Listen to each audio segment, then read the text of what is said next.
Say what you want, Grandma knew what she was doing. And so you want to start preparing your pantry and feeling like you have it a little more together to face whatever it is that life is going to throw at you next. These are the tried and true tips that Grandma knew that we should be implementing as well. Hey friends, I'm Heidi, the Heavenly Minded Homemaker. It is my goal to encourage and equip you to live a life of peace, of purpose, and abundance. I believe in homegrown revival, and today's video is another step down that narrow path. So before we get into it, be sure to hit that like button and say hello to Mary Coco. This world is not my home, I'm just a passing through. My praises are laid up somewhere beyond the blue.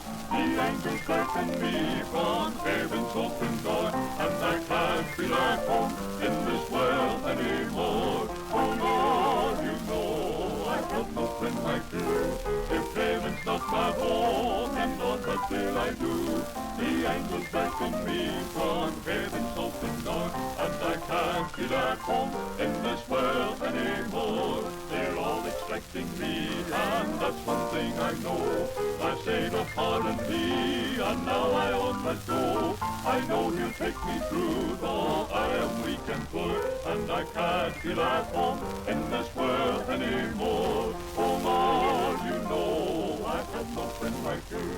If heaven's not my home. Before we get into this, I have to share with you, for Mother's Day, my children decided to get me an apple tree. So this little apple tree that we put in here, this was my Mother's Day gift. Isn't that sweet? I love that. And again, thinking about the future and preparedness and apples, yes please. Now I know there are so many tips and tricks out there of things that we can do to be a little more prepared, stock up our pantry, whether we're getting ready to go through a recession, a depression, right? Whatever the tariffs might do while we're in this kind of new process of life. I think that while there's so many great intentioned videos out there, I want to go old fashioned, right? Like look to our grandparents, our great-grandparents, great-great-grandparents. What was the wisdom that they had? The tried and true stuff that they did that worked. And we know it works because they survived and they had your parents and your parents had you and you've had your, right? Like we know that it worked. So I'm coming out here, I'm checking on critters real quick. And then I'm getting ready to go for a little walk around the property as we have been busy getting so many things done as we're trying to be preparing our homes and doing things that we need to do as we're building up our little homestead. Figured I'd bring you along with me and let's look at some practical, time-tested things that our grandparents did that we can be doing as well and start getting prepared more today for whatever it is that tomorrow is going to bring us.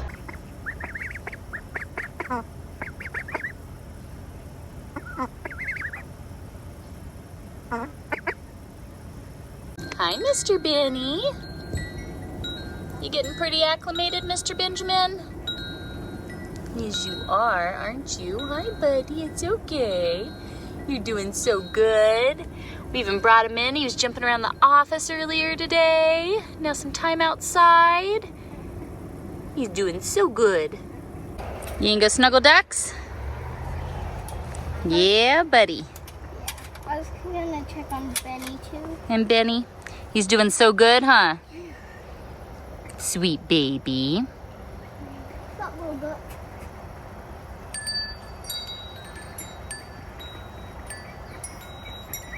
So our grandparents, great-grandparents, great-great-grandparents, they all knew that pantry prep was a mindset. It wasn't just a task you did and you checked it off and you said, done deal, look at that. I prepped my pantry. It was a mindset because preparedness is not panic. So if that's what you're watching, that's what you're thinking, that's what you're feeling, let's just lay that out here in the beginning. Preparedness is not panic. It's peace. When we are better prepared with the things that we need, that we use, that we consume, right, that are essential to our lives, then we have that peace. Like we see with the Proverbs 31 woman, right? She has it together. She has worked hard. She has been diligent. She has been intentional. So she knows now that going into whatever season of life is coming next, she has done the things she could do to be prepared. And so I think when we look back over the generations historically, even for you, I mean, I grew up with great grandparents who went through the Great Depression, and things that they did, just little things that seem so foreign now that were so normal back then. Pantry prep was a mindset. Having that prepped pantry, right? Those things that they did, it had nothing to do with fear and panic and everything to do with peace, that they were prepared and they were doing the things that they could do for whatever it might be that tomorrow might have. They didn't wait until they got down to the wire to figure out, oh, I need to put in a Walmart order, or oh, I need to go stop by Costco, or whatever it might be. They didn't have Amazon same-day delivery, so therefore they were a step ahead all the time anyways. And I think a lot of the modern day kind of like convenience things that we have really have just created a horrible, horrible world that we live in now, because we just expect that things will always be there. Systems will always be available. We saw it in COVID. Those of us here in Western North Carolina saw it when Hurricane Helene hit, but those systems aren't always guaranteed. And so we need to understand that pantry prep is truly a mindset that we need to take on. And when we do that, little by little, building up our storage, right, being a step or two ahead versus down to the wire really has a massive, massive impact. Another point that I think is really important to remember as we're embarking on how best to build up a prepared pantry, what to be investing in, what to be focusing on, what to be prioritizing, is to know what your family actually eats and uses. I know when Hurricane Helene happened, the store shelves went empty so quickly. People were panicking, trying to freak out. Interstates literally were wiped away. Stuff wasn't going to be able to come in. Like, it was pandemonium. And what they started to do was they started sending in those like survival buckets, you know, where you get like the big like bucket, like paint size bucket full of random foods, MRE type things that, you know, you have. And people were buying them like crazy, just freaking out. And I think about that now and I go, I wonder how many people actually consumed what was in there.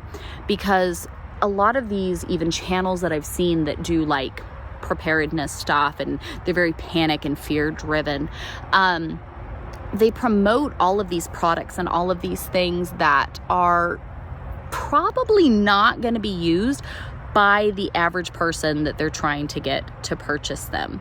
And I'm not saying that they're not wrong to have for like an absolute emergency situation. And if that's something that you will use, know how to use, whatever, like that's great. That's fantastic. But I think what's more important for the rest of us, right, just average everyday person, is to know what your family actually eats and uses, and focus on building up a pantry of those items. Start incorporating those things and having an extra on hand. Whether you want to do something where every time you go to get something that you need, you buy 2 of them. Whether it's you add an extra, $20 into your weekly budget to just get what you can. Whether it's, I saw one person, he spends 80% of the budget on like the things they need, and then 20% of the budget on extras to start building up a pantry. Whatever the case might be, it's really important to know what your family actually eats and uses. What are those things that you go to the quickest, you need the most, you run out of the fastest? Whatever the case may be, I think it's really, really wise of us to not get caught up in all of these things that are suggested to us online, right? You type in even like prepared pantry or emergency pantry or whatever, and you start just getting marketed like crazy, all of these items that, being realistic, you're probably not going to eat them. Or they're going to be the last thing you go to in a true situation where you would need it. So why not focus on the things that your family actually eats, actually uses, and would find more helpful in a situation, be it financial, shelves empty, emergency situation, whatever the case may be. Pick to what your family uses and needs the most and start there. Now, of course, there are those things that are those tried and true staples, those shelf stable items that are always great to have on hand. Sure, my family might first and foremost go to this thing over here, but it would be wise if we had something like this on hand that could be on the shelf for a longer period of time. Now, of course, when we do things, it's great to implement like a first in, first out scenario where you take a Sharpie and you write the date on it, when you purchase it, so that way you use things accordingly. We've been kind of setting up on our shelves the oldest stuff up at the front, newest stuff in the back, so that way as we're grabbing things off the shelf, we're making sure to use them accordingly. We don't want things going to waste, which is incredibly important. But some things that I thought of that, again, just great to focus on, whether you are picking up, 5 of these things a week, most of them are incredibly inexpensive, or when you're out and you're getting something, make sure that you at least pick up one of these. Hi, buddy. I know. How are you? You being a good buddy? Yes, I have them on a piece of paper so I don't forget what they are. So things like dried beans, lentils, right? Pick up a bag of those. They're incredibly inexpensive. I know, you are so hyper. Hello, big buddy. No, you can't run around right now. Goofball. Pick up a bag of dried beans, right? Great to have on hand, super shelf stable. Having things like rice, oats, pasta, right? Maybe not things that you're just going to, chow down on all the time. We eat a carnivore way of eating as our, kind of first choice of food. But you betcha, when everything went sideways with Hurricane Helene, we were having to rethink, because it wasn't all about what do I want to eat? What can I eat? Because this is the only food that we have an option to eat. Yeah, I'm going to throw some rice and pasta and beans into my backup pantry, because you never know when you might need it. Having things like salt, sugar, core baking essentials, right? Like baking powder, baking soda, kind of just those core things. Very shelf stable, especially when things are stored properly. A great thing to have on hand. Any canned meats, whether you're canning them yourselves, you're getting them, that was huge. We were so thankful to receive so many friends sent us some stuff when we could finally start getting things in. They sent it to a friend and then they trucked it up to us, which was super helpful. Having some meats and things like that are canned, so incredibly helpful. Vinegar, seasonings, right? Think of those things that you can keep on your shelves for an extended amount of time. Very, very helpful. And if you go to any grandparent, great-grandparents' pantry, you know that they have plenty of that in there. And again, make sure when you see things that are on sale, right? When you can pick them up, if you have a discount grocery store in your area, check the expiration dates when you're in there, see how old they are. But if you can get a good deal, scoop those up, because they will do well on your shelves, especially when stored properly, for a very long time. So definitely worth it to take that old-fashioned tip of those shelf-stabled, preserved things that we can keep on hand. Which it wouldn't be old-fashioned preparation tips if we didn't talk about the power of preserving, learning how to preserve food yourself. Now, if you know how to do this, you'll have to leave me a comment and let me know. I know there's so many of you that have so much wisdom that you can share, and I love that we have a community here that comments, that shares, that lifts one another up in these areas. Most every grandparent, great-grandparent, great-great-grandparent knew how to preserve food. And that is something that our society has so lost. And I really think that that's a shame. I know it's an area that I would like to do better with. I had a family who did a lot of these things. And honestly, just over the years, I just don't do it anymore, because it's so much easier to just go buy a thing of jam or go get a can of tuna or, go get whatever, that I don't even do this myself. My grandfather always made homemade jerky. My family always hunted every fall, and then we would find ways to preserve the meat that they brought back. And there's so many areas, I know even for us, like we have this hill up behind us that gets covered in blackberries. And every year we go, we make jam, and it's the best jam you could ever possibly have. I told my husband we need to just make like a roadside farm stand and sell fresh wild blackberries and jam, because it is unlike anything you could possibly get in the store. And every year I say, we should make more of that. And we just never do. We never get around to it, right? We don't prioritize preserving. And I think the more that we all could learn how to do that and just start making that a priority, those were things that were the norm for generation after generation. And yet it's so largely lost today.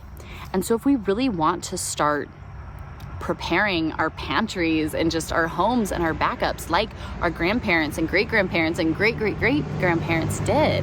We want to bring in that old-fashioned wisdom.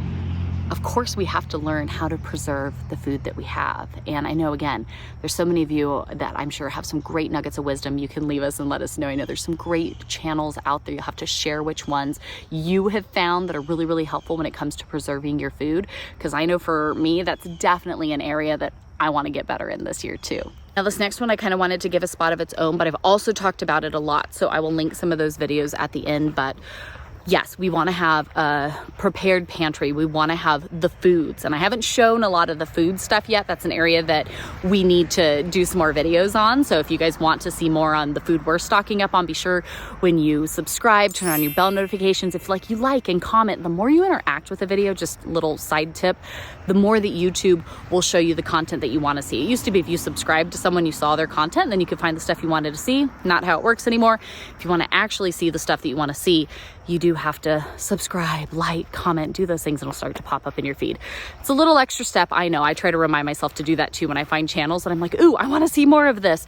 You got to kind of interact, and then YouTube will actually show you their stuff. So I'll put the videos at the end of how we've been doing this for this part, and I do plan to talk more about the food stuff here soon. Make sure that you are prepared, not just with food, but you got to have those non-food essentials. Medicines, toiletries, pet food, emergency like first aid type stuff. I know a lot of times, we can get so wrapped up and so busy in learning how to can, learning how to preserve, right? Stocking up on all of the food, buying all of the things, but we really want to make sure that we have the non-food essentials as well. And I feel like, again, those are one of those things where even my grandfather today, we are living in his house part-time, helping care for him and my parents. And even though he has moved in and is living with my mom as they're caring for him and we're kind of staying in his house, I can still open up any one of his cupboards and find extra soap, extra toilet paper, extra paper towels, extra trash bags. Right? He always was a step ahead. He wasn't just waiting until he ran out of something to throw in an Amazon order or do his Walmart pickup, which again is great. I appreciate that I have that availability, but to be a step ahead, friends, we've got to start thinking that way. Again, preparedness is a mindset. Let's make sure we have our non-food essentials as well. So I know we touched on this a little bit, but part of this preparedness is a mindset and not just something you check off on a to-do list, is to use what you store. Things like first in, first out, right? Putting them together in a simple way that you're actually using the things, which again, if you use that old-fashioned time-true test of buying things that your family actually eats and uses and wants to be eating and using, it makes it a lot easier to stay on it when it comes to this. We don't want getting more prepared and being more sustainable to just be some fad thing we do for a little bit because we're worried it's gonna be 2020 all over again and then we move on with our lives and forget about it. We really want to see change that comes from the root, where we can live more sustainable. This world is only getting more and more volatile. We're the first generation in the history of the world to be so utterly dependent upon corporations to keep us alive and lacking all the basic skills that we should have when it comes to food, water, housing, right? I think it's also important as we are building up our pantries and being more prepared, kind of being that step ahead, a couple steps ahead, right? To think about the things that are a little more comforting. It's not all about MREs and what will last the absolute longest, but if the world was going crazy and you were really struggling and going through a lot of things, what would be helpful?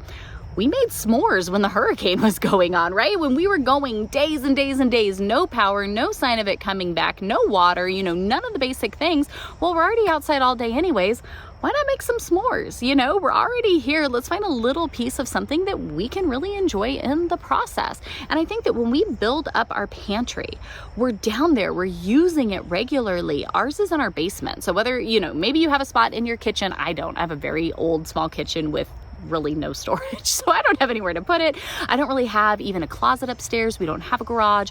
And so we have a basement. And so it is kind of an adjustment getting used to going down into the basement, which I hardly ever go into. And we've had to figure out ways that we can get some lighting down there and stuff because it's just dark and kind of damp and cold. And so keeping a dehumidifier going in there, putting some lighting up so that we can find the things, keeping a list so that way we can keep track of what we have down there, getting in that mindset of last night, I realized I ran out of toothpaste. Well, I put it on the list of, hey, we need to get more toothpaste. But then I went to our prepared pantry and grabbed a toothpaste and put that in my bathroom. So now the one I purchased is going to go into the pantry, right? It's just getting into that habit of that new cycle. And so use what you store. Guess what? Grandma, great-grandma, great-great-great-grandma, they used what they store. They knew what they had, they rotated it, they utilized it. It wasn't just MRE packs and, you know, doom the world is falling buckets down somewhere in, you know, a shelf that they never accessed.